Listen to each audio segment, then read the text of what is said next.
किशोर कुमार जी का एक song common and popular भी है, फेवरेट सबका है। कोशिश कर रही हूँ।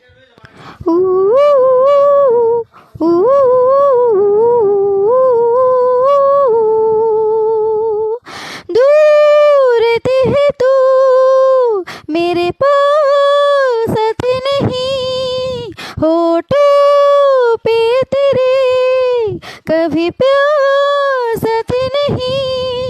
ऐसा लगे जैसे कि तू हंस के जहर कोई पी जाए। ये शाम मस्तानी मदहोश किए जाए, मुझे डोर कोई खींचे तेरी ओर ले जाए।